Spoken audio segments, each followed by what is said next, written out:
welcome back to another episode of me playing Assassin's Creed. Right now, May is clipping their cat's nails, and if you've ever had a real bitchy cat, um, oh, it's fun. She's angry and loud about it.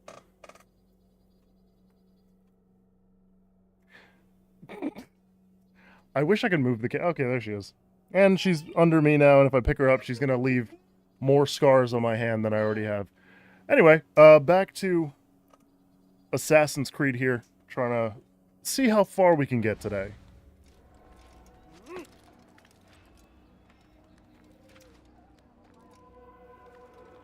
Is Lo being a good boy? That's not true. Great increase in Japanese spoken in my house has just been indicated by the Bern lab in Switzerland.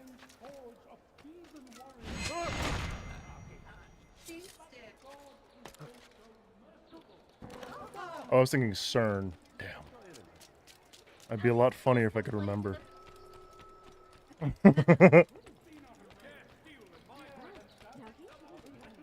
Yes. She's got the voice of the guy from Up.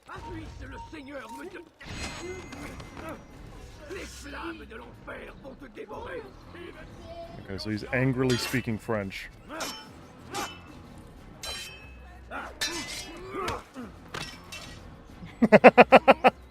That's low.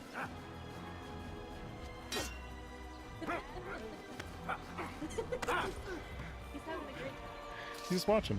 Okay, I cannot defend against that. There we go.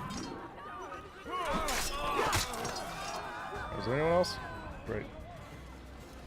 So, the fast travel didn't work for whatever reason, so I think I'll have to ride to the outside here. We're along the wall. I think I have to hug this corner. Yes. Okay. Excuse me, lady. Okay. Can't climb that.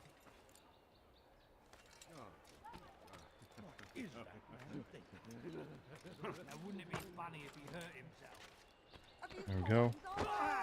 Excuse me, everyone.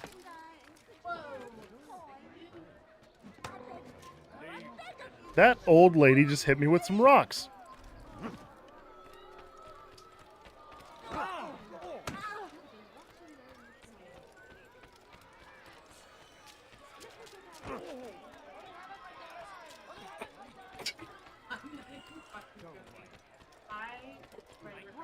She did not miss me anymore.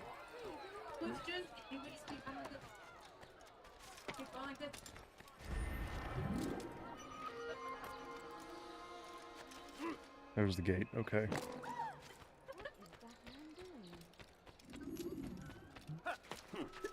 Hey, Luma. Yeah, I started early. May is, I want to be considerate to May's sleep schedule. They sleep, down here. So, yeah, I'm talking about you. We're talking smack. No, Luma was saying I started early, and I said, yeah, because I want to respect your sleep schedule. Yeah. Okay. Luma, let me know how my sound is, if there's anything to say. Okay, we're going to Damascus instead of straight to Al-Mualim. Use counterattacks when faced with multiple enemies to gain the advantage in combat.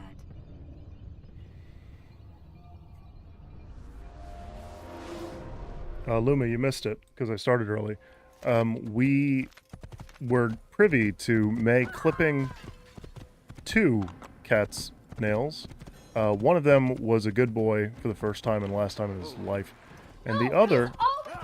Boy, stop spreading heresy! Me when I'm in denial. Stop it! Whereas Bird is just mean. I totally just picked him up by the throat. This is... Oh, God. Good boy. Yeah, Good best boy. he is extremely tolerant. Like, he has no qualms about pretty much anything. He's really cute. He's got a big head. You got anything to say to the people?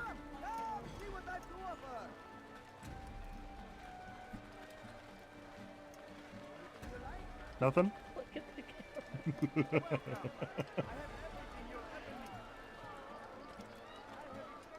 He doesn't give a shit. I know. He sometimes squeaks when you do that long enough, so I'm curious.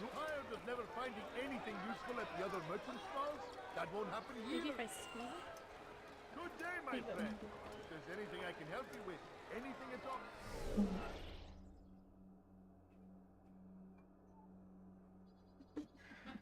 Okay. I think that was enough. Come, people. Come see what I have. Oh, my not. I have to go back to Masyaf to talk to Almal. God damn it. I thought I was being all, I don't know, what's the fucking word for it? Effective? Fucking, what is the fucking word I'm looking for? It's a simile for optimized. Efficient, that's the word I was looking for. I thought I was being efficient. I was not. I have to go back to Masyaf, talk to Al-Mualim, have him monologue at me, then I can come back to Damascus. Okay. Masyaf. When you're out of knives, refill your stock by returning to Messiah, or by pickpocketing. I shaved. I don't know if anyone can tell. But I shaved because I had, I was stressed out and I picked bald patches in my face again. I realized after saying I shaved that I don't want to share the reason I shaved, but I was too far gone. Saw you come online. Welcome back, Sparta, Inky. Yeah, I signed in just a couple minutes before I went live, to get everything rolling. You missed it, Inky. We had, Low had 2 cameos so far on the live stream. He may come back for a 3rd. We're not sure. Right now he's licking his paws. There we go. I like this bounce light off of here, because that's... Yeah, they hand-placed a fucking light. You can see it on Altair there. There it is. You see how it bounces up from under him? Fantastic stuff. Love this game. Anyway.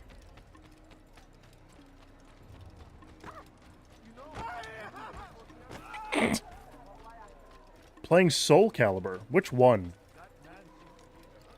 That's like... In my brain, is like the original Gooner game.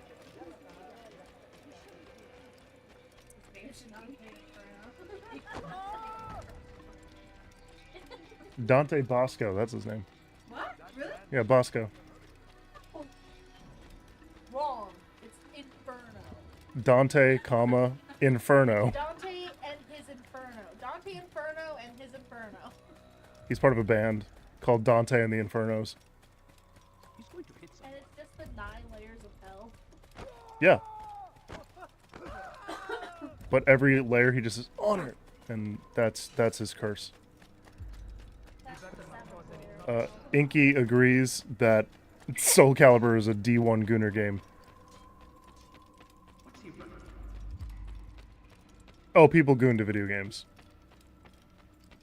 Oh yeah, they do. Disney has one now. What Hello? does Disney have? Marvel Rivals. Welcome home, child. So I've never played Marvel Rivals, but I'm gonna enlighten Then it, Pixar mommies as well. Yeah, Disney has at least 2 Gooner type beats. One of them is just Pixar. But the no, yeah, Marvel Rivals. May look up Marvel Rivals Captain America skin. I want to hear. Actually, come over here. You can't see the reaction, but I want you to hear this. If you haven't seen the Captain America skin, fix that. It literally, okay, do we want Captain America or Captain America's summer skin? Summer.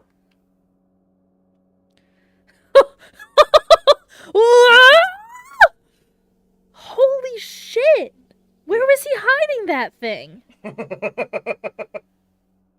What the fuck? Wait till you get to the women. I don't need to.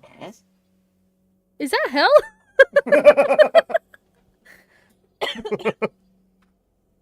Is that Galadriel?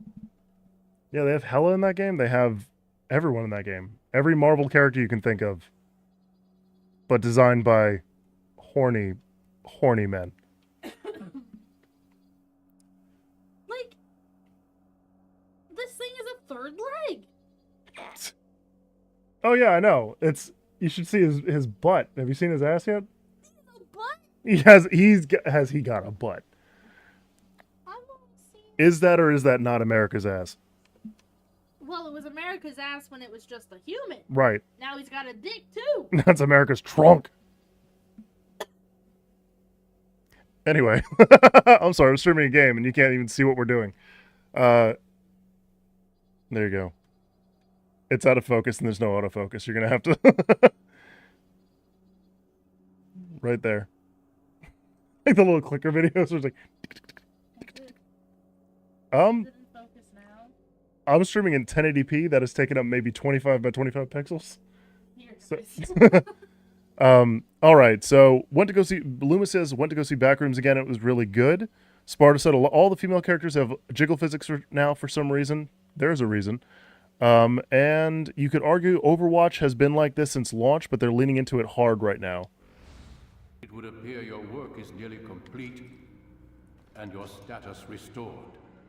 Is the Captain America skin real? As far as I'm aware, I don't play the game, Why but these men? I believe it's By real. Aaron Sabran. It's You should stream the game. he's not any more Pave the way for insane than the Emma Frost skin. That was the first one I saw with the thigh jiggle physics that I was like, this is to weaken them is to what is this rated? This is clearly for really were these meant to it's for a continue? specific audience and children should Our not be work among would them. quickly be undone. How is that? We've caused them much grief. We strike at the arms, yes, but this is a hydra that you face, and it is quick to replace that which is severed. Then we should lop off its head and be done with this. Soon. We are close. Bro has never heard the legend of the One more Hydra. man stands between us and our ultimate goal. I will return to my work. The sooner this last man dies, the Mind you, sooner I my might face key our one is true from enemy. Hercules, like 1997, so I might be I wrong. have a question for you. Of course. What is the truth? We place faith in ourselves. We see the world the way it really is, and hope that one day all mankind might see the same. What is the world then? An illusion. One which we can either submit to, as most do, or transcend. Hey May, What is it to Inky said transcend? horny To Japanese men recognize nothing is true and everything are the is ones who permitted. designed the That characters laws in arise not Marvel from Rivals. divinity, but reason. I understand now that our creed does not command us to be free. I know where else It commands us they've to be designed. laws. You know what? Do you see now why the Templars are a threat? Whereas we would dispel the illusion, they would use it to rule. Yes, to reshape the world in an image more pleasing to them. That is why I This sent is how to I keep steal their treasure. Attention That is why I keep it locked for away. everybody. We just And that is why you kill jingle them. the keys. So long as even one survives, so too does their desire to create a new world order. Take your equipment. Seek out this last man. Wasn't the Captain America movie originally called New World Order? Robert And then they changed it to will at Brave New last World? be vulnerable. It will be done. Safety and Brave New peace World is a upon book, you, yes, but Hunter. the Captain America movie was called Captain America Brave New World instead of New World Order, which is still probably not a great title for it. It's bizarre to see the male characters getting skins as egregious as the Emma Frost skin. It is. Perhaps that's the next step forward. We had decades of women being sexualized in games. Now it's time for the men, and I think the way forward is everyone gets sexualized. Maybe. I'm not sure if I want to stand by that in court, but I said it on the internet, so. What's going on? What's he running from? I'm running to Damascus.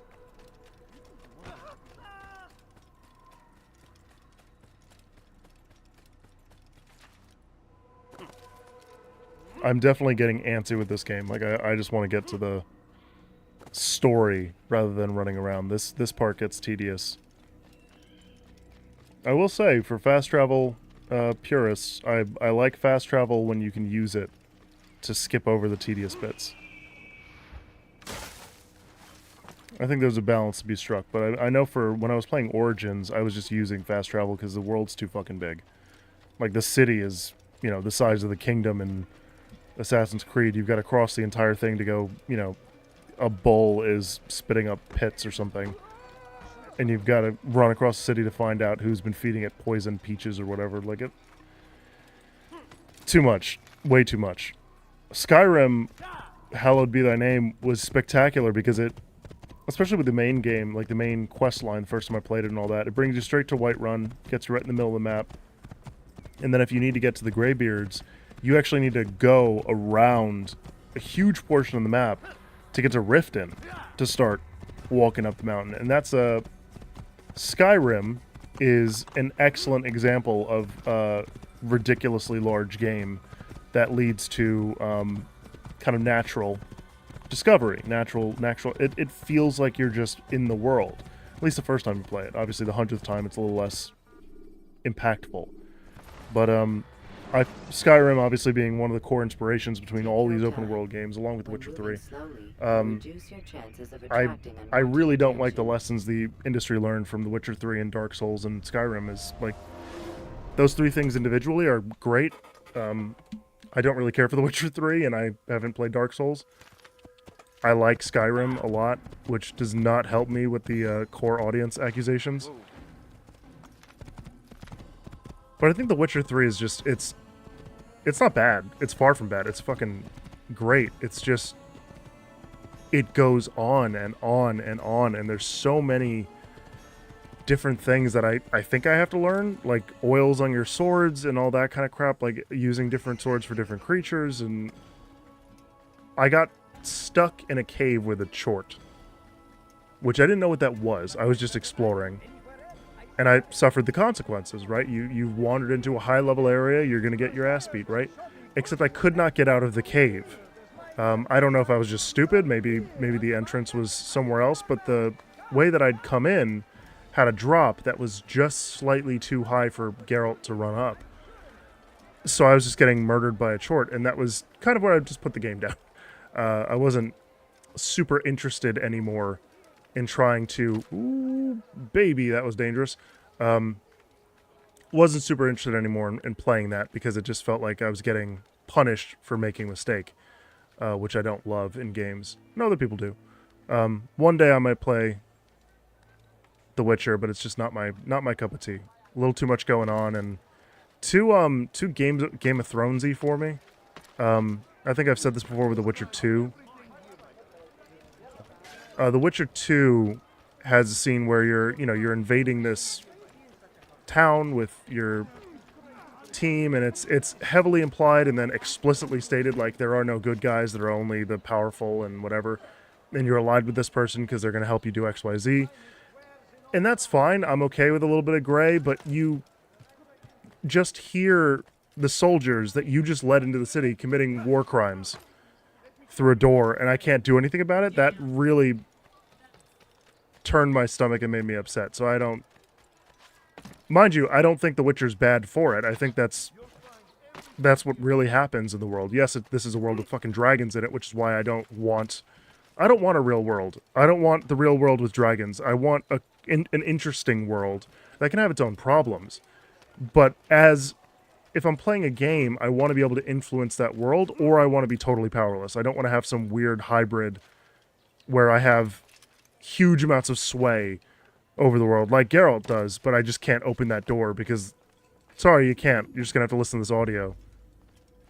Horrible. It's the hero of Damas. Come in, stay over. Loomis says, Witcher 3 has never stood out to me. Doesn't seem like it had any killer features. Maybe that's because every game has a big open world now, though. It's part of it. Yeah. It had, No, of course not. the numbers over enemies' heads when you're hitting them. I also think my camera's crooked. Hold on, I'm going to adjust this.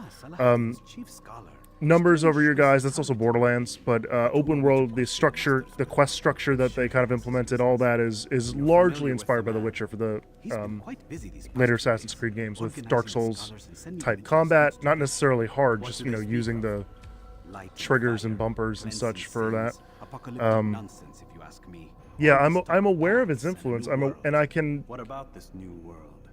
Couldn't say. I don't pay attention to... I don't know if it's not my cup of tea, but it's definitely not one I'm interested in pursuing right now. Like it...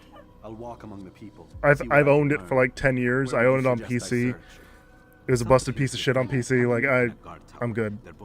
Any thoughts on Red Dead 2 finishing that game for the first time? Yeah, I like it. It's really good. You've I certainly changed, adore and for Red the Dead better, 2. I might add. Well, you've unlocked the next Yap session, I guess. I bought that game, I think the night or the couple days after it came out, and played it on my original Xbox One. I have a One X now. But the game was pretty much the best thing I'd ever played. It was Red Dead 1, Red Dead Redemption. I know Revolver. Red Dead Redemption was a game that I played a ton of and was one of my first open world games. I played it before I played Skyrim. Obviously, it came out before Skyrim, but that doesn't mean anything. I could have gotten it in 2013. I got it in 2010, and absolutely loved it. I beat that long before I ever beat any GTA game. I still haven't beaten GTA 4. Stay tuned for that. But yeah, I really, really loved Red Dead 2 because it kind of made Red Dead 1 worse in a good way. I kind of my biggest compliment is Assassin's Creed 2, especially back when there were only 2 Assassin's Creed games, was so good it made the first one kind of obsolete. Like the first one I love. I'm playing it right now. I really like this game. Assassin's Creed 2 just beats its ass in every way, and everything is improved. Obviously there are some strengths that I think this first game has that the second game and the rest of the franchise just don't. But man, that first experience with Assassin's Creed 2 was incredible. Red Dead 2 captured that for me back when I was 22. But at the time, it had been a long time since I'd had a game like that had grabbed me, not disappointed me. Specifically, I like the glacial is the term I use, the glacial pacing of the story, where you're spending all this time with all of these characters, and in a way, you're a bit in control with how quickly it proceeds, but the game is paced a certain way, and it isn't going to go any faster for you. Just because you're impatient or whatever, you can skip all the cutscenes, you can shoot all the bad guys, you can do that, but that isn't what I wanted. I wanted to play it, and I had a great time.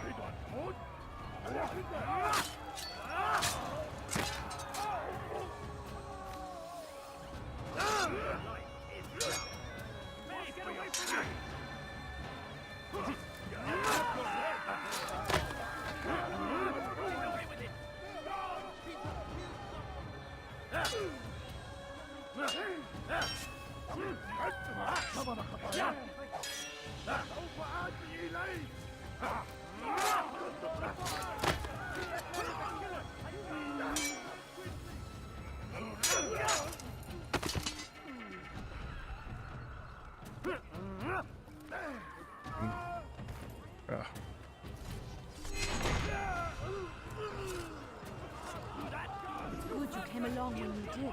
Another minute and they would have made off with me. I owe you my free... I owe my freedom and my life. Okay. Now let's get to... I'm guessing over here to the middle district, because that's kind of the blank area. So I gotta turn left. Kind of go this direction.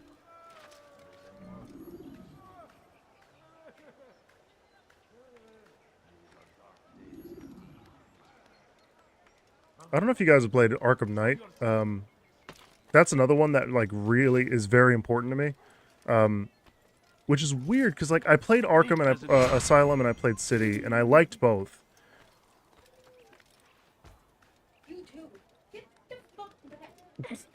I think my cats are harassing everyone over there. They're eating pizza roll powder. Have you ever been a cat and eaten pizza roll powder? Can I not?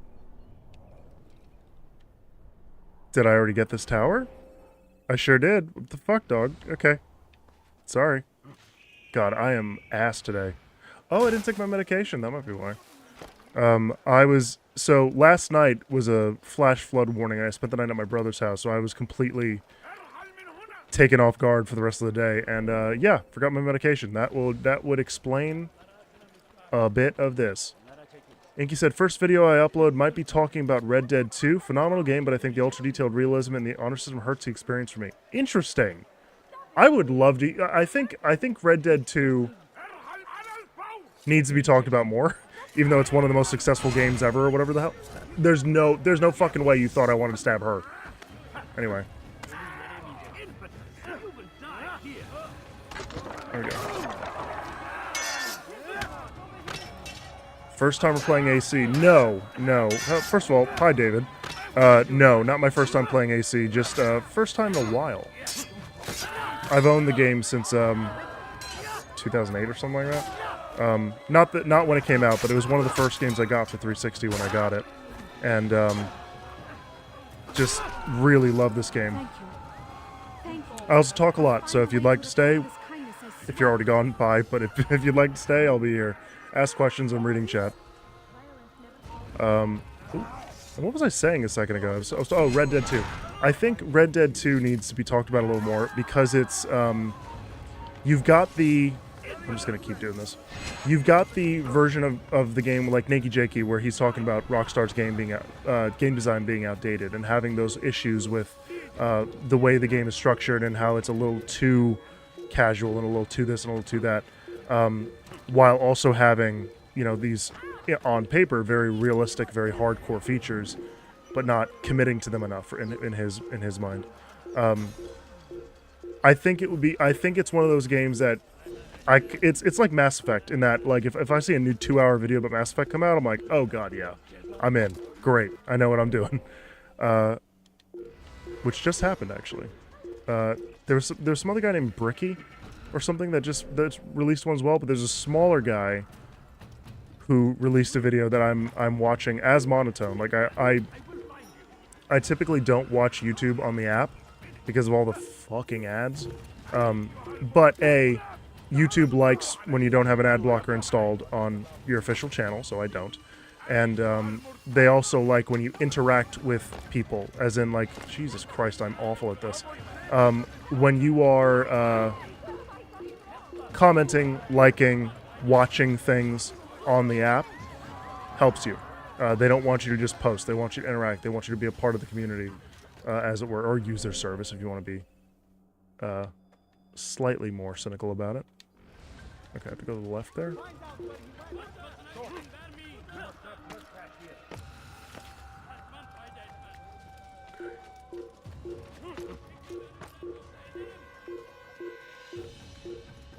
Okay, I'm gonna go to that tower. I don't know what he's saying there, but that tickles my brain real good.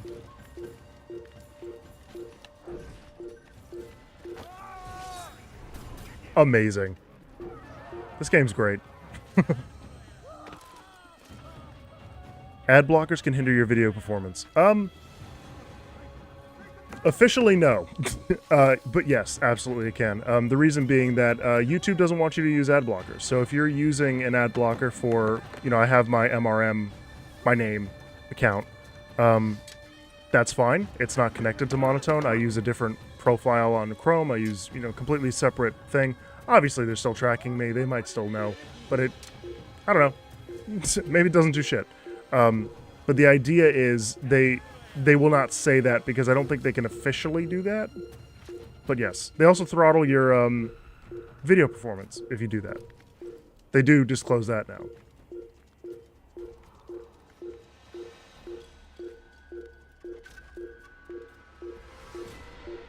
Oh, I just changed, David, if you're still here, I just changed the title of my latest video from a year ago. The VFX video, why VFX were better in 2006 now, because I follow ILM, Industrial Light and Magic, the VFX company that did the VFX for everything you've ever seen, and they posted the 20-year anniversary officially of Dead Man's Chest, which is fucking crazy, because I think the first time I went to Disney World, not the first time, one of the early times I went to Disney World, I used to live in Florida, was Dead Man's Chest had come out, and I saw the poster. And that, I didn't watch it in theaters. I'm a big baby. I didn't want to watch that in theaters. I was scared. But it's good movie that I really like in retrospect. And I really, really like Davy Jones, obviously. It's a big part of that video. So change it to 2006. Let's see if it does anything, because I think the video's been at 500 views for a year. We must as well. This is our chance to begin anew. Let Jubayer lead you to revelation. Jubayer. Let him lead you to the light. Jubayer sees Yeah, I things the way fear they David may have truly left. are. There might be Sees the someone else here, though. poison you Oh, David's hide in here. your I'm so hearts sorry and for doubting you. minds. He works TBH, I've never had a to cast it PS3, out. neither a 360, so I'm excited to play, quote, older games. Assassin's Creed was in my list, and I understand why it's amazing. The first ones also started to play Red Dead and got really surprised. Good starting place. I'm 30, which means I'm firmly in the camp of love that shit because I was a kid when it all came out. But also, it was good. Like, there was good shit coming out. I would very much recommend getting a 360 over the PS3 if you had to choose one. Not because I think the 360 is better, but because most multi-platform thing... I'm going to pause this for a second because I already suck ass at this game. Most multi-platform stuff for that generation played a lot better on the 360. The PS3 was not designed very well and took a really long time for people to get used to it. Mind you, it led to some, like The Last of Us, Uncharted 2, Uncharted 3, Killzone 2, Killzone 3, the Resistance games, all these games that did amazing shit, like amazing games, took a long time to kind of come out because it takes developers a long time to learn this new software. So for a multi-platform game like Assassin's Creed, they would either not have the time to optimize and just kind of release a butt-ass product, or, in the case of Red Dead, this is something they did, as well as I can't remember if Assassin's Creed did this. They literally just chopped the resolution down to make it acceptable and just shipped it. So if you gotta choose one to start, 360, and then PS3, because there's a ton of exclusive stuff on there that's just, it's completely locked to the system. Because another thing with the PS3 being so unique, the PS4 is nothing like the PS3. You cannot just run a PS3 game on it. Doesn't work that way. The PS3 is really fucking strange. But yeah, you're 5 years ahead of me. Yeah, funny enough, I prefer PS3, but I've noticed that the quality of the Xbox 360 was really surprising to the era. Yeah, that's all it is. It's accessibility. It's part of why the oh Jesus Christ! It's part of why the PS4 and PS5 were designed the way they were. I think the PS5 is ugly, but I have one.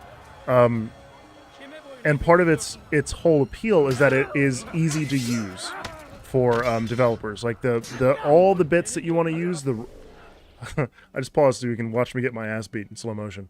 All the bits that developers need: the RAM, the the RAM pools, the CPU, the structure of everything is designed to be accessible and useful and not obtuse. Same for the Xbox 360, Xbox One, Xbox Series S and X and all that. Same kind of thing. It's meant to be an open, easy to develop for platform for people who understand what that is, which is not me. I don't know how to code. I'm awful at Basic Edition. I can't do that.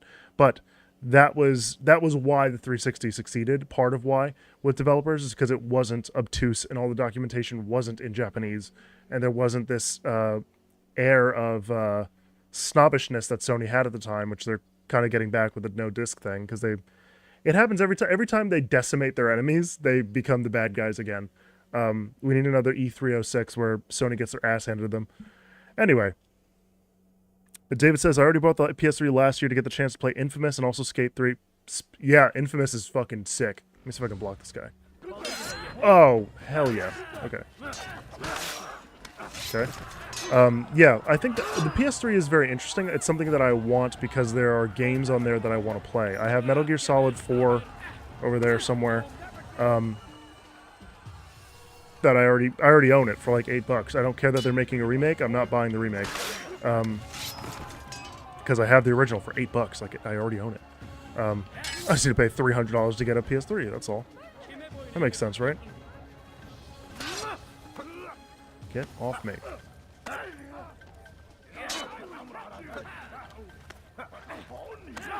You wish to die, so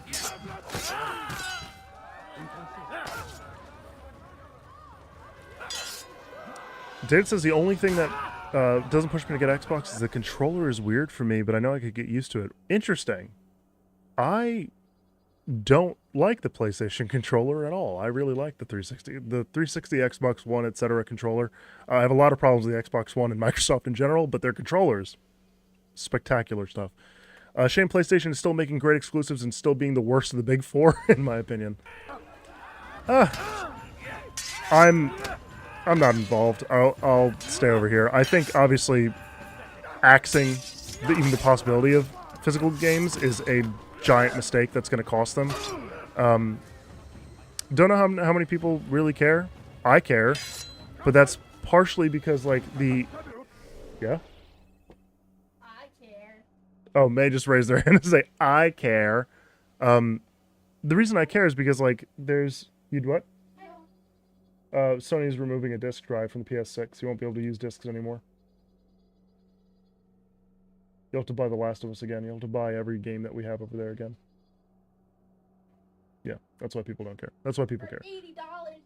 For $80 online only, and it's still probably going to be a terabyte hard drive, so you can't fit any fucking games on there. Can't even get used games. Yeah. Can't do used games either, yeah. Can't wait for E4 this year where Sony and Microsoft fire another 10% of their employees live on stage.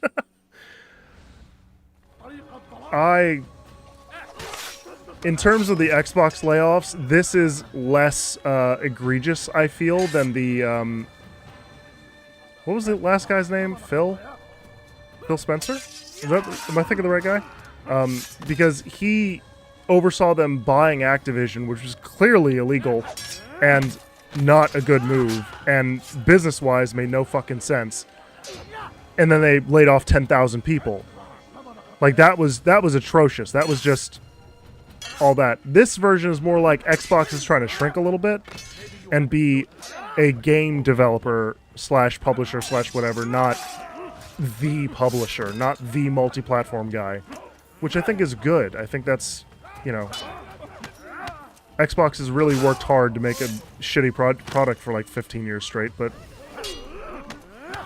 I'd like to see them succeed. I would like to see them in a version of events where there's a healthy market, where we actually have a console war because there's reasons to get the 360 over the PS3 again, kind of thing. Anyway, I care because I like to play trophies, platinum trophies, and I like discs and cases, something unique and makes it yours and makes it more nostalgic, you know? I genuinely believe that I will benefit other platforms and companies if they continue to not doing discs. Yeah, I don't see I understand it economically. I do. I don't think that was the smart move, because, like, PlayStation has won every generation since the first one. All 5. PlayStation 1 bodied everybody. PlayStation 2 bodied everybody harder. PS3 outsold 360 by a slim margin, but by a margin, it technically won. PS4 demolished the Xbox One. PS5 made both Xboxes look like bitches. They've raked in success hand over fucking fist for 30 years. And they're like, you know what? Fuck you people, I think. And then they're going to be surprised when it all falls apart. Anyway, this is my physical copy of Assassin's Creed that I can still play because I have the backward compatible thing on Xbox. But even if I didn't, if I get myself a 360, which I'm going to, I have tons of games over there that I can't play on Xbox One because it's not patched or not whatever, that I will be able to play for forever, for however long I want to be. I don't have to wait for Sony or Microsoft or anybody to think they're going to greenlight a remake that I don't fucking want on Unreal Engine 5. I can just play... What do I have over there? The only game I can think of is one that I really like that isn't very good, called Fracture. But Fracture is one, like, Microsoft is never going to patch that one. Day One Studios doesn't exist anymore. No one cared about that game. It's not great. It's not good at all. But it was my first Xbox Live game. Like, I love that game. I got it for $3 on eBay. I cannot wait to play that thing again. So, yeah, Phil Spencer, God rest his soul, got us here. Very unfortunate. Yeah, that whole... It was very strange to see someone who was so clearly a fan of gaming and a fan of Xbox and wanted to do so much good, do so much bad. He was more likable than Don Matrick, but did a lot of damage, oversaw a lot of damage as well. And I don't know anything about Aisha. Aisha? I can't remember her name. I know nothing about her. I don't know if she's going to secretly turn out to be, you know, horrible for Xbox, the last CEO of Xbox before it all burns down, baby. Or if it's going to be, if she's going to literally 180 the company and be, you know, the second coming. I don't know. I care. But in a sense, like, it's... So for David, I am not getting the new Halo remake, even though I love Halo, because I haven't really liked anything 343 has ever done, right? I also have Combat Evolved on my PC, on my Xbox, on whatever platform I want to play it. I can play the shit out of Combat Evolved if I really want to. In as many Ks and frames and whatever. So the idea of a UE5 remake does nothing for me. I don't care. I'm good. What I do... What they might have to sell to me if I was someone completely different is like, oh, they're making 3 unique missions and they're doing all this unique content. It's like, well, everything you guys have made, Halo 4, Halo 5, Halo Infinite, I don't like. So why the fuck would I get excited about your new missions to my least favorite Halo game? Like, and when I say least favorite, my first Halo game was Halo 3, and I think that kind of spoils it for you if you start at kind of, in my opinion, the peak of the trilogy. Makes it hard to go back, you know, because you're missing certain features, you're missing certain stuff. Oh my god, guys. Again, in Assassin's Creed 2, you have a combat system where you can block and counter. Oh my god. Anyway, I don't care about the Halo remake for the same principle that I don't care about modern Xbox, which is like, you guys haven't done anything for me, so to speak, in a very long time. I realize I'm not the main audience anymore.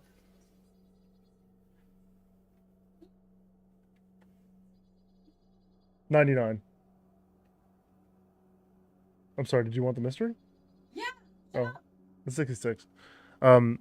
Yeah, all of that, like, not being the core audience is fine, not being catered to is fine. I understand that my time has passed and I'm old and, I don't know, hated, I guess.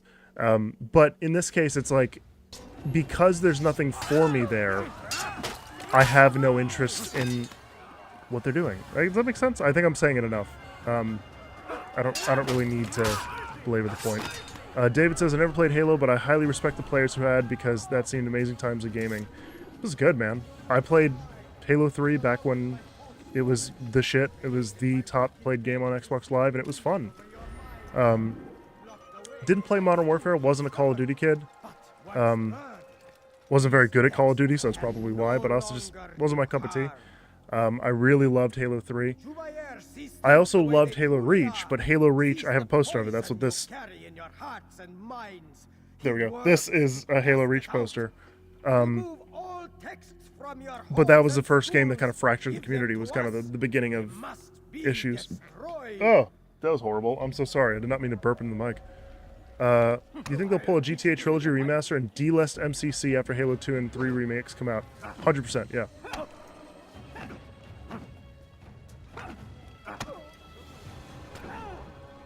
I don't think they'll do it immediately because they're not Ubisoft, but they will. Yeah. And they'll cite something like, you know, we're a smaller team, we don't have 900 people anymore. So we can't maintain the old game, so we decided to sunset the Master Chief Collect. Go fuck yourself. Fucking finally. Alright. David said, I believe the companies, if they were really smart, would get more potential from us players if they remake, remaster titles like Sly Cooper, Splinter Cell, and stuff like that. You'd think.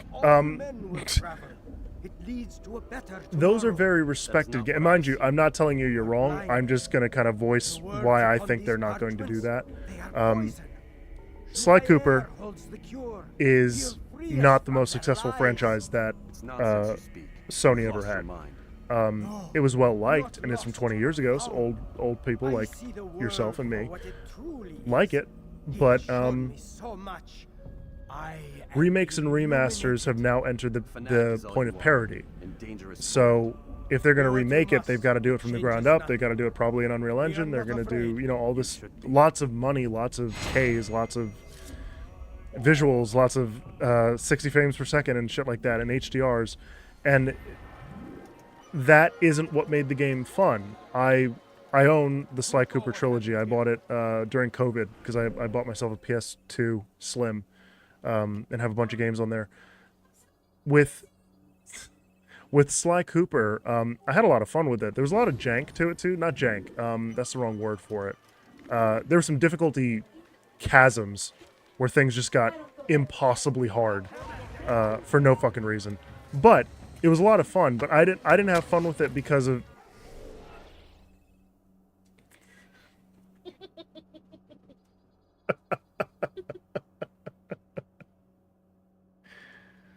This is Ladybird. She gave me scars on my hand, and she's mean. She got no teeth. She nice girl. This is May. They lie. New guy's named David. My cats are angels. Would you like to address David? Hi, David. Anything else to say? Nope. Can I have the mic back? Well, I understand where you're coming from. Like, it's well-liked series that have gone over well, but the actual sales figures speak otherwise. And it may be because the remake sucked. It may be because you released a busted-ass port on PS3 that nobody liked because it was a broken piece of shit. But they're just going to look at the receipts and be like, look, we tried remaking this, nobody bought it. Let's do... You know, it's kind of a miracle Spyro got one, let alone any other game from back then, so... I also think it's important to remember that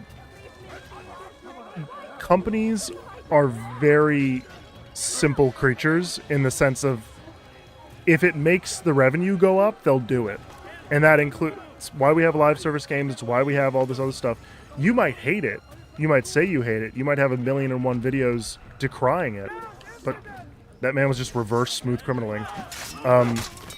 You know, and you might have tons of valid reasons for that. And I would probably agree with you. But unfortunately, FIFA or whatever the fuck, with all these microtransactions, is the most profitable game in history. Like, every fucking year they release a soccer game and billions and billions of dollars are generated off of microtransactions.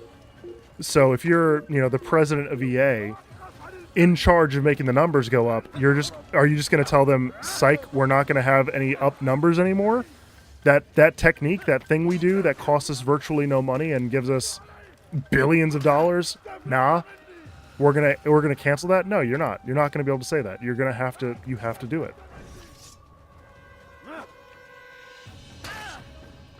This game is glitchier on Xbox One than I remember. Nice. Excuse me, guys. All right, you know what, we're just gonna I have made no fucking progress in this entire playthrough because I've been talking and getting my ass beat.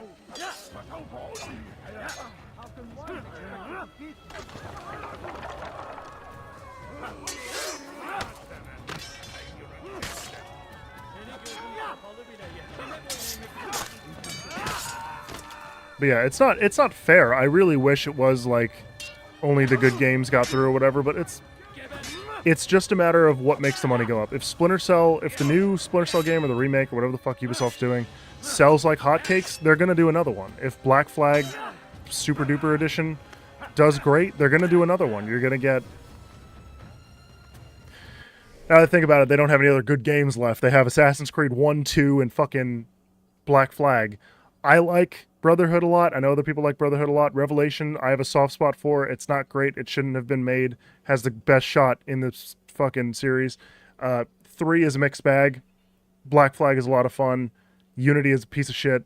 Syndicate is worse in terms of gameplay. I really don't like Syndicate. I like the gameplay of Unity. I have personal beef with Unity. And then we're into Origins, which is a little too early for a remake. I feel like Black Flag's early for a remake, but I'm old, so it's fine. Yeah, they'll follow the money. So if it makes money, they will do it. If it doesn't, they won't do it again. Actually, Valhalla, back in 21 or whatever it was, made $1 billion in microtransactions alone. Which, you know, I think is a sin, but also it happened. That's in addition to everyone who already bought it for $60 or $70 or whatever it was at that point. Back in the far-off year of 2021.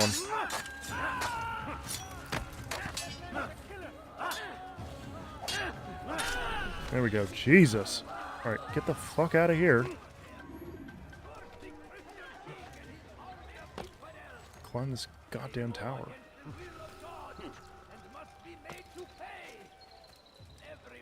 Yeah, long story short, business. It sucks, but it's straightforward. If it makes money, they'll do it again. If it doesn't, they stop.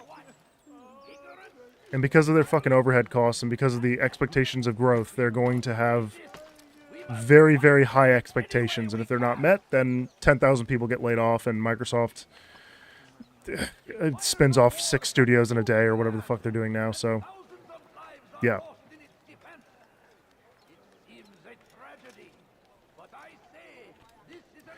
David, if you end up, I stream, oh, I should plug this. Hi, I'm Marty. I'm the guy behind Monotone. Something I stream every, what day is it? Monday? I stream every Monday at, thank you, May. I stream every Monday at 7.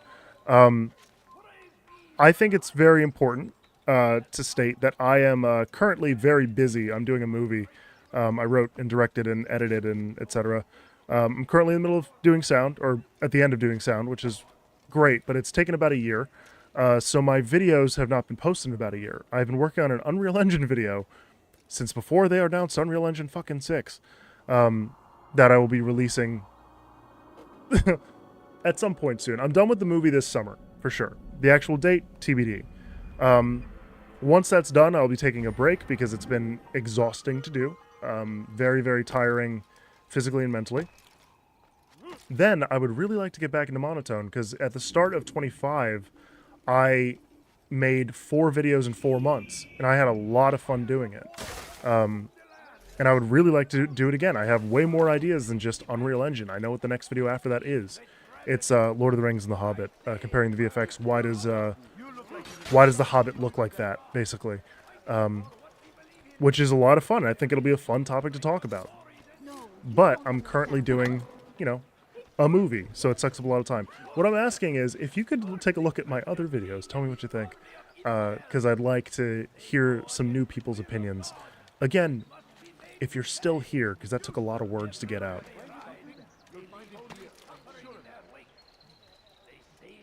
You'll find everything here, my friend. There's nothing I do not have.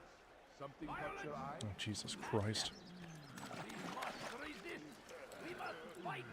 There it is. Too far to pickpocket. Fucking God. We found the place. It's just as you described it. I suspect he'll want to deal with this himself, and quickly. What's the movie about? It's called Left Unsaid. It's about 2 siblings forced to deal with the sudden death of their mother. I wrote and directed it. I shot it back in July of 2025, and ever since I have been editing and sound and etc. etc. I did not act in it. I can't act. The reason this channel is called Monotone is because I was bullied online for being monotonous or being monotone in my voice. Ended up co-opting that into what I thought was a dope YouTube name. And it's also why I wouldn't cast myself as an actor. I have one very specific role I could play, and I don't write that character, so I don't think we're going to have that. We're not going to have me in any movies anytime soon. Which is good. I was in Ava? Oh, yeah. I made another movie called Ava. I was in that one. My voice was in a voicemail. So, okay, fine. I guess I've been in movies. And in Mockingbird, my short film before that, I was a hand that puts down coffee. I was not in Abigail. I'm not in Left Unsaid, I don't think. If I am, I can't remember where I was. Because it takes, like... Ava, my last movie, took place mainly in one place, but there was a scene in a cafe, and, you know, that's... Instead of hiring someone for one day, I could just drop the coffee down. That's fine, or whatever I did in Ava. Was I in Ava? I can't remember. I can't remember shit. I didn't take my medication. But in the case of Left Unsaid, it takes place 99% in like one house, like a person's house. Why would I visit? There's no room for me there. I can't play mom.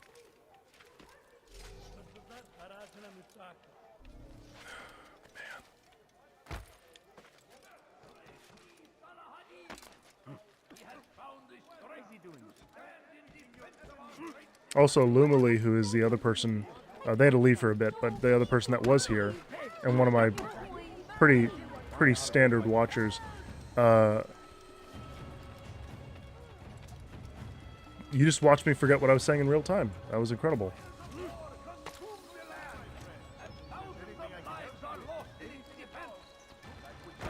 Oh my god.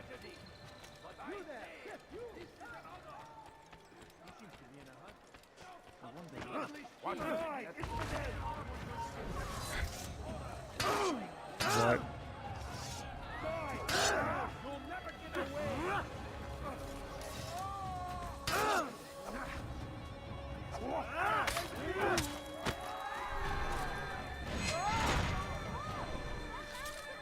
Jesus Christ.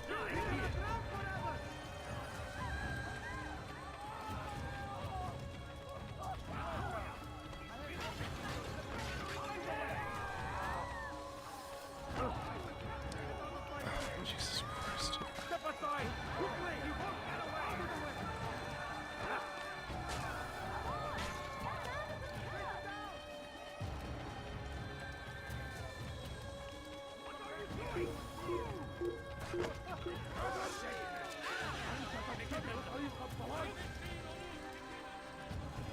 Okay, great.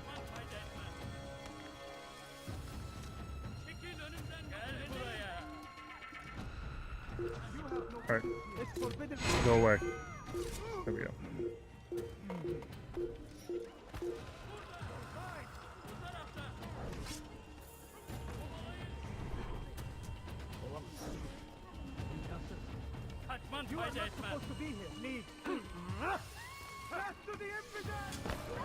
Oh, Jesus Christ, guys.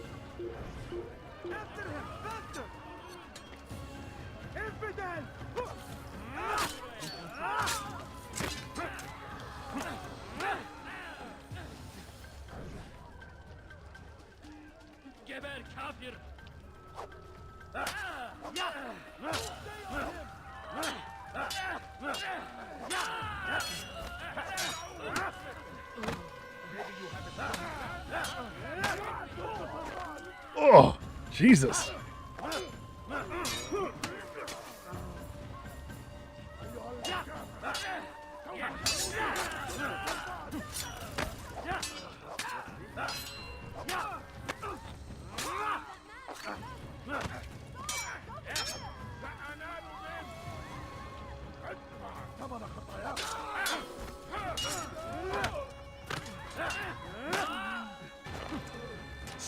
Still rough to watch.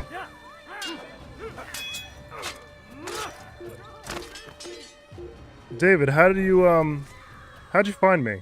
Just out of curiosity. Like I said, I haven't posted in a year, so it's kind of YouTube doesn't tend to recommend people who do that.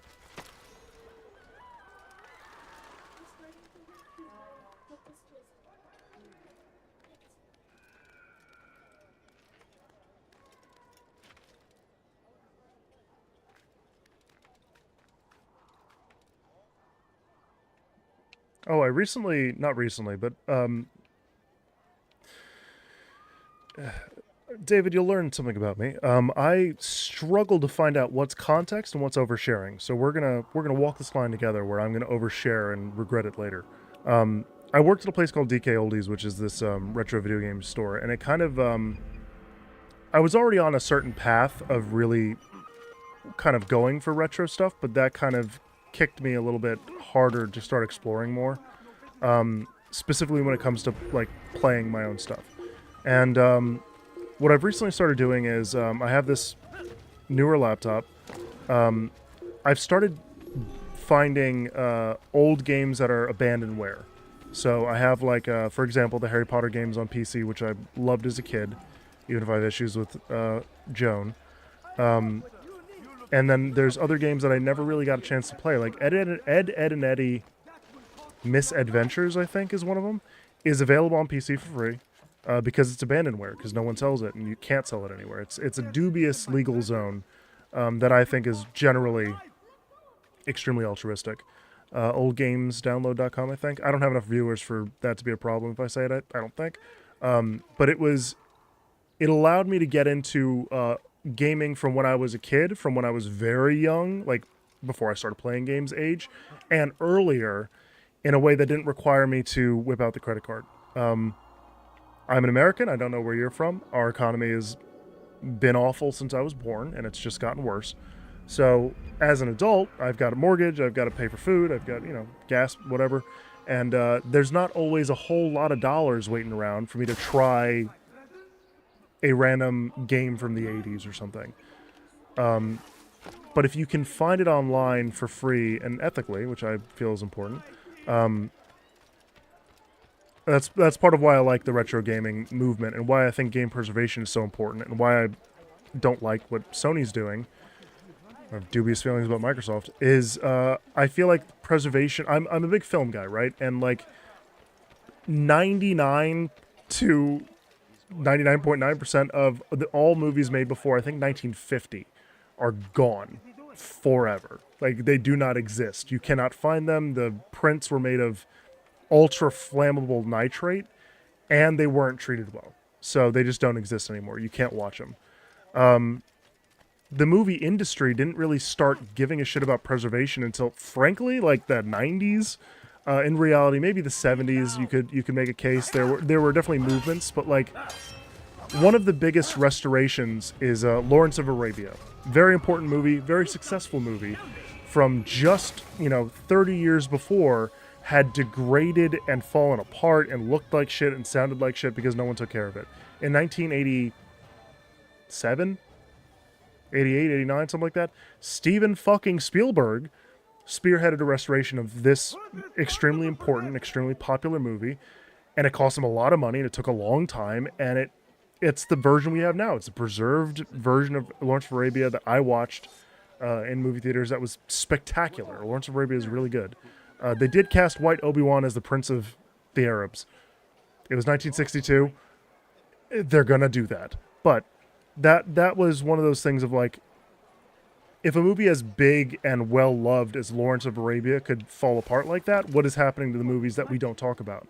And that's where Scorsese and Spielberg to an extent, but mainly Scorsese started doing actual real film production. Altair, please jump. I'm asking you as a friend to leap. Thank you. Jesus. And yeah, so for video games, it's a much younger medium. We're probably not going to actually start if we follow the same trend as film. We're not going to start. Video games are not going to start taking preservation actually seriously until about 2043, which is another less than 20 years from now. But still, I don't want to live in a world where we can't. Where we can't play things because of silly. Probably shouldn't have punched that lady. It's unfortunate that people don't learn until it's too late, right? Until Pac-Man is wiped off the face of the earth and every copy of Tetris burns. That's when we'll start preserving games. And that's unfortunate, but I think at DK Oldies, I learned very much how important that is to me, and it's something I want to advocate for independent of that place. Because I haven't worked. I worked there for 6 months, like a year ago. Like it is not, it is not that deep. The connection that we have there. So, I think I take the lessons I learned and what resonates with me and take it forward because I find it important. Anyway, are we still talking about Halo? No. We're talking about film and video game preservation. And how people don't fucking do it because the people with the money don't give a shit. May I ask what got you into the film and even the game industry? Yes. There are still those who reject illumination. Where is? They would harm him. Then they are ignorant. I have the DVD somewhere, but in addition to being passionate, I'm also disorganized, so I don't have it with me. But I can show you.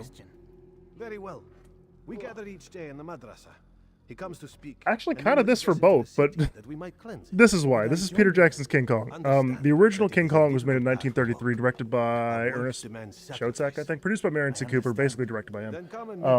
And I watched it on TV as a 9-year-old, something like that, on Turner Classic Movies. And we had just gotten DVR, so I recorded it retroactively. And every commercial break before it told you to go by tide or whatever.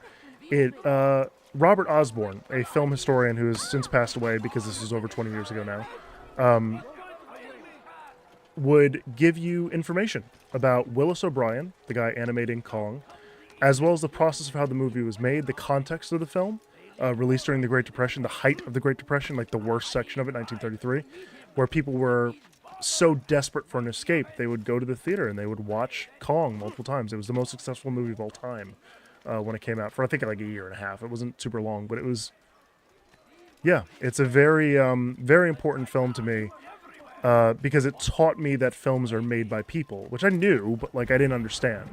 And to show that Kong was animated by like a guy named Willis, that was crazy to me. I very quickly decided I wanted to be in movies, but initially I wanted to be a VFX person. I wanted to get into computer animation. I wanted to get into making big ol' animals fight on a island very much like Skull Island. Shortly thereafter, I found out that Peter Jackson was making King Kong, his version, which I love.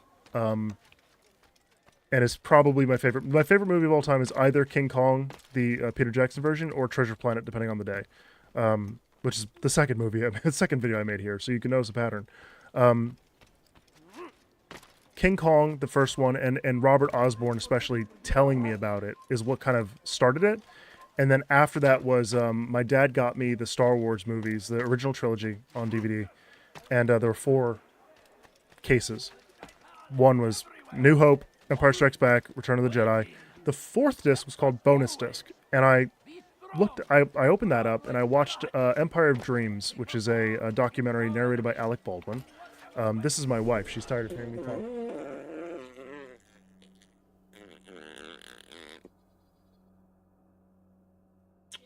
You tired? Yeah. Good night. Good night, baby. I think you got spit on my glasses. Good. Awful. You know I spit? Go to bed. Sleep tight.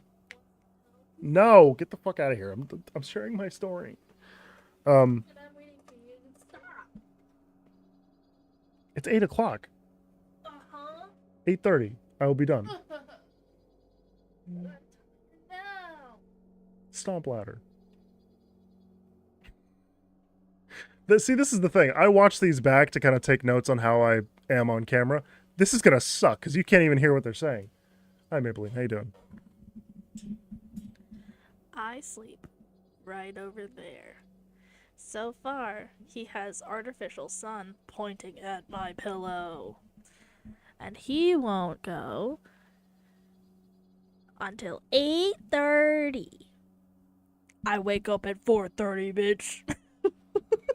Let me sleep. So in 2004, I watched King Kong.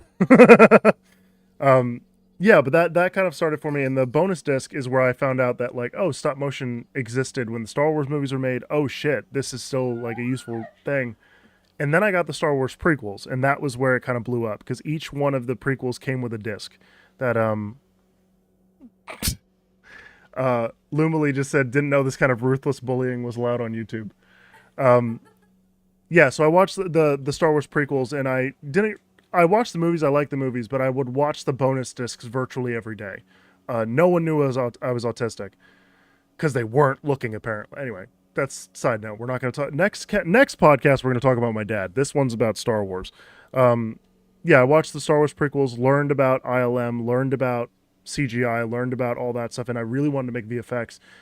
And what ended up happening was I realized in order to make a VFX, in order to make Kong, in order to make whatever, you need a story. So I started kind of writing stories, and it's a lot faster to write stories on paper, especially if you're in school and not paying attention and not working like you should be. Doodling little notes about stories is a lot easier than bringing your laptop in the 2000s. So yeah, I had a lot of ideas, not great ones, but a lot of them, and kind of developed my own worlds from there. I was also one part lonely. I was bullied a lot as a young kid, but even like as an adult, years separated from any bullying and clearly fully healed and over it. That was a joke. Just to be clear, I know you're new here. I like my privacy. I don't want to have millions of friends, but with film, you can kind of control the stories. You can kind of control what happens when, and you get to meet people and work with them in a kind of more intimate, interesting way. You get to, like, for the film that I did Left Unsaid, like, I had to write about these two kids, their mom's passing. I'm one of 5 kids. My mom's still alive. My dad is still alive. My parents are still alive. I'm writing about experience I haven't had, but I have had not fallout, but like severe issues that split the family, and like each one took different sides, and I know what side I took, and obviously that was the right one, and I'm perfect and they're all terrible. But at the same time, there's a reason that my sister or my brother disagree with me on this topic or that topic. And I really, really like the idea of exploring two different people's reactions to the same event and why. As for video games, I played video games as a kid and inevitably kind of got into the tech of that side. Much more recently, I got into the writing and actual production of games. A lot of it crosses over with movies. There's a lot of overlap. But there's certain things, like I downloaded a what is it called? It's on my computer here. Twine, which is an open source, always love open source stuff, open source writing system, which you're able to write non-linear stories where people can make choices and it branches and different things happen. And that's, I'm going to take this off. That is something I've never done before, and it was extremely enlightening to find out that I actually like it. I like it a lot. It's very complicated, but I like it a lot. So I think one day I might pursue that. I have said on here I'm writing a game. I did do that. I wrote the game. If I ever make it, it's going to be intentionally like a 30-minute experience, not a maybe 90-minute, but like a small scale thing. But not right now. I'm in the midst of doing the movie. Actually, I can show you. This is where the movie lives. It's on this 8 terabyte SSD that we got right before this would have cost more than my house. Maybe once that's over, and once I've kind of had some time off and have slept for a little while, I'll get into the game, but not now. Not now. Back to the game that I'm supposed to be playing. Okay, so we can take out this target, and then I'll be wrapping up for the evening. Thank you for joining us, David. It was very nice having a new person here. I feel like Lumily has seen or heard all my stories already. When's the monotone game dropping? Next week. Pre-order now. Wishlist on Steam. Send me money. Wishlisting is free, but send me money anyway.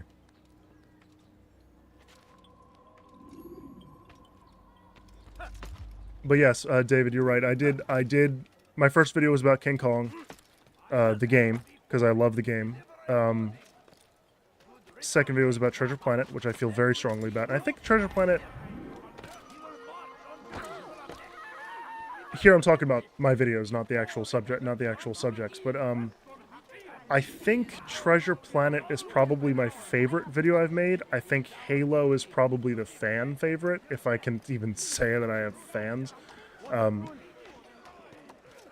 Because I think half my 200 subscribers are from that video. Like, most people that are here that remember who I am are here because of Halo. And I feel very strongly about Halo, and I love Halo. But I think that my passion and my early enthusiasm is kind of at a zenith in Treasure Planet, which is nice. I would like to surpass it. I hope Treasure Planet isn't the best video I ever put out on here. But yeah, I think that's my favorite for now.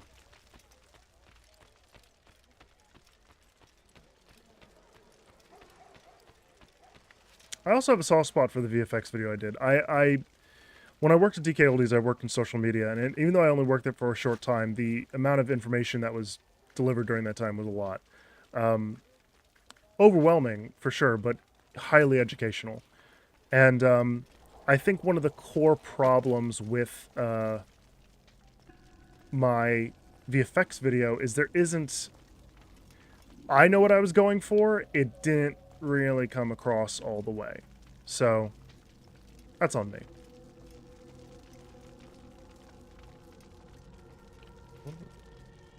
Where the... Can I get over this?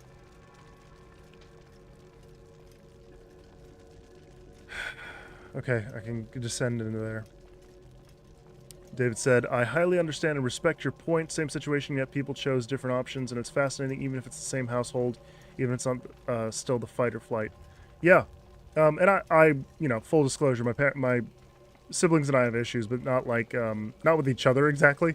I don't think. Maybe they have problems with me, but I don't think we do. My friend, you must not do this.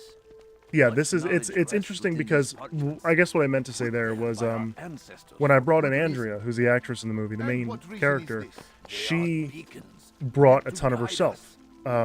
Aspects of the story that she had experienced that I had never experienced. Losing a loved one, being in the room with someone when they pass. I have been in the room with someone when they pass, but they were already,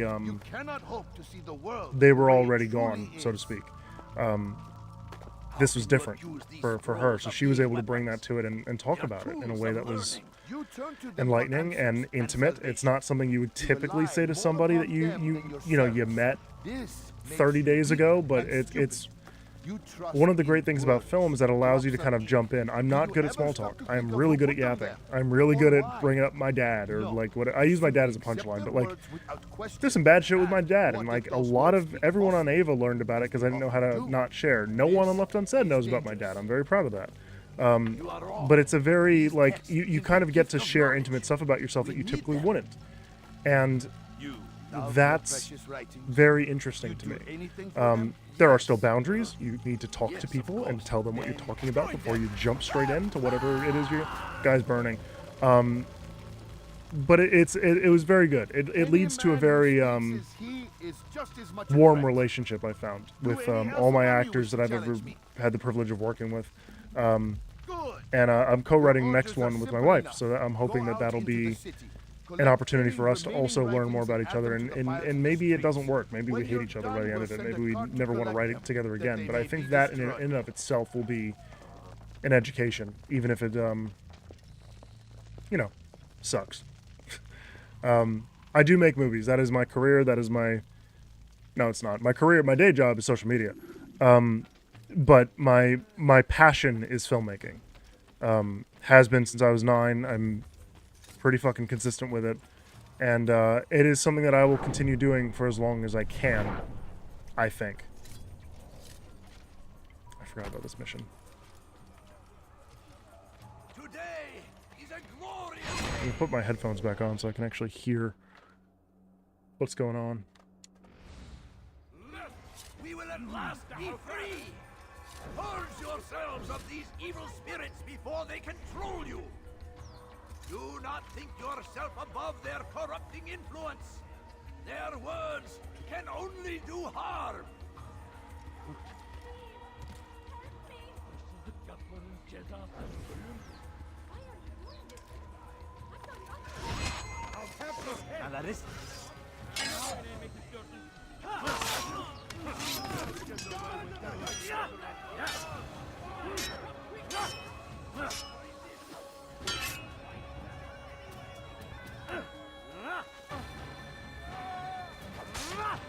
Okay, not him.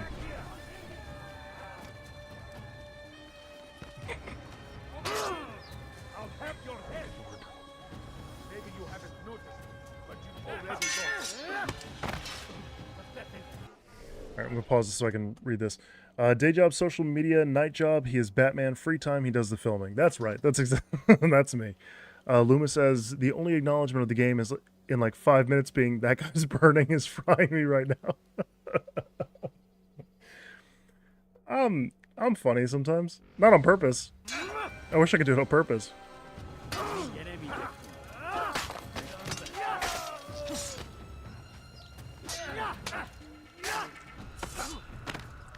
I think the reason I'm being so damn earnest at the moment with like my love and my passion for filmmaking and all that is because I've had a series of crises about it, because this has been a very hard movie to do, right? It's been a very long process. It's the longest I've ever worked on a film consistently. Ava took longer. Ava took 2.5 years to make. Left Unsaid is going to be done in about a year and some change, maybe 14 months max. Much less time, but the intensity of that time is very different. With Ava, I spent of that 2.5 years, probably 2 years of it just spinning my wheels, not knowing how to complete a film, no structure, no deadlines, no nothing. And then the last 6 months, I worked extremely hard and fried myself, and it was terrible. It was a terrible experience because of me. I like Ava, I like how it turned out, but the whole point of Left Unsaid, you know, process-wise, was to improve upon. Oh, thank God, it's him. Okay. Why have you done this? Let's let him have his monologue, then I'll get back to mine. Believe. It is not our right to punish one for thinking what they do, no matter how much we disagree. Then what? You of all people should know the answer. Educate them. Teach them right from wrong. It must be knowledge that frees them, not force. They do not learn, fixed in their ways as they are. You are naive to think otherwise. It's an illness for which there is but one cure. You're wrong, and that's why you must be put to rest. Am I not unlike those precious books you seek to save? A source of knowledge with which you disagree, yet you are rather quick to steal my life. A small sacrifice to save many. It is necessary. Is it not ancient scrolls that inspire the Crusaders? That fill Salah ad-Din and his men with a sense of righteous fury? Their texts endanger others, bring death in their wake. I too was making a small sacrifice. It matters little now. Your deed is done, and so am I.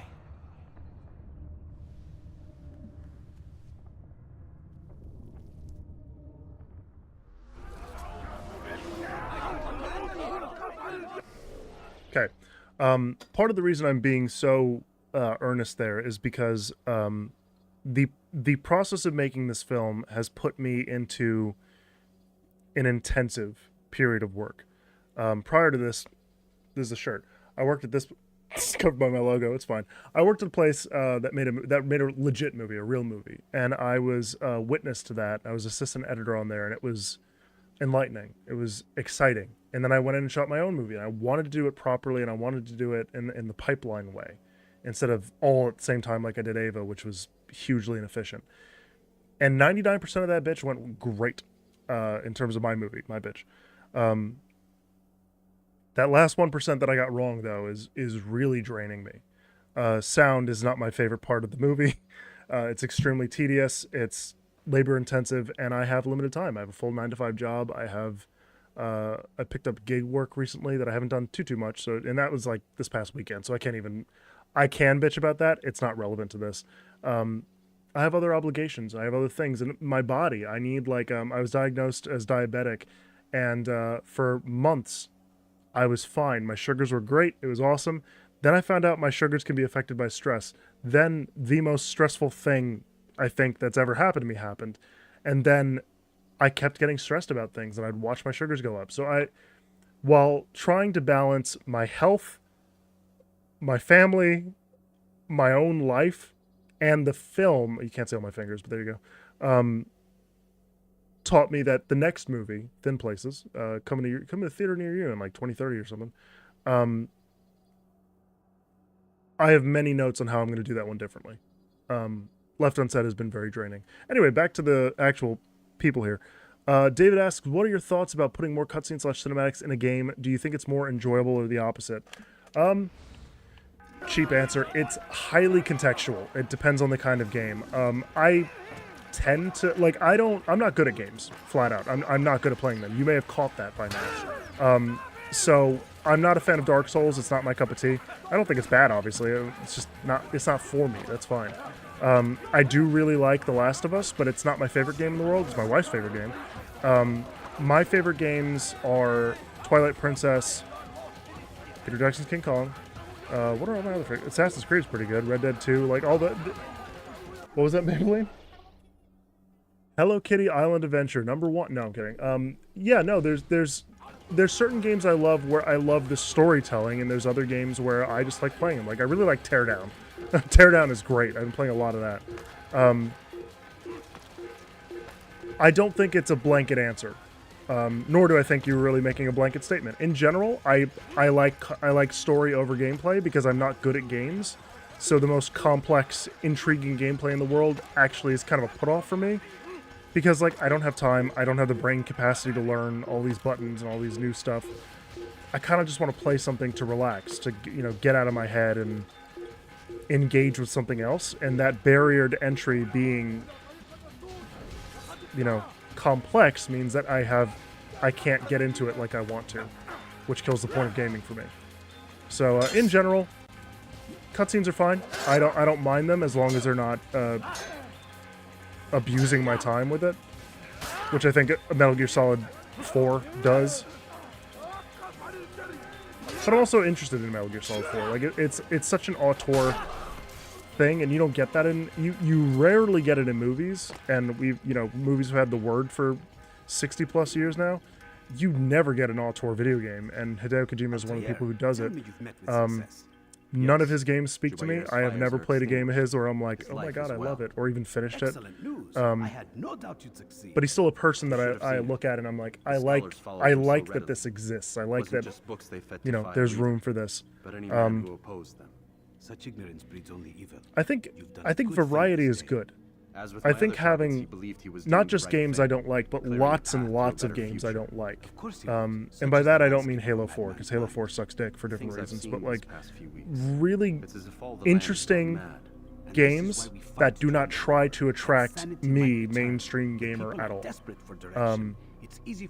I think that's very healthy, because the whole way that the industry grows, and the movies did this, you know, still doing it today, but it did it for 100 years plus now.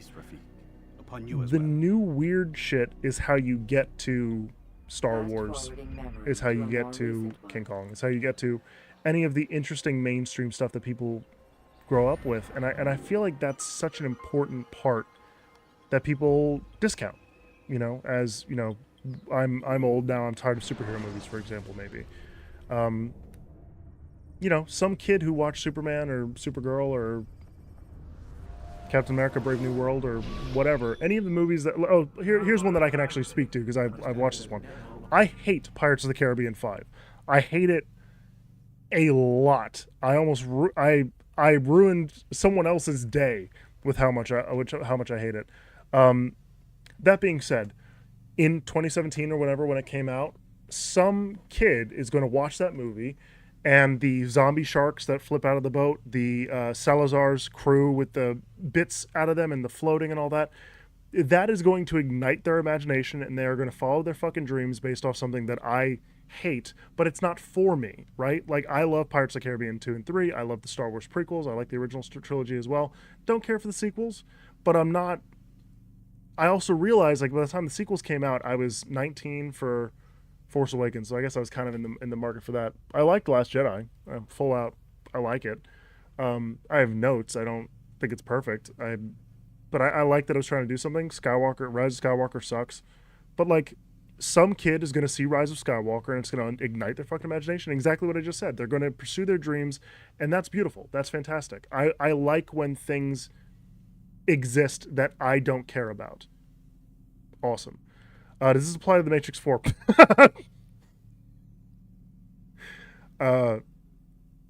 Yes, but I can't watch that. Not because I have any strong feelings toward The Matrix 4, but David, for you, I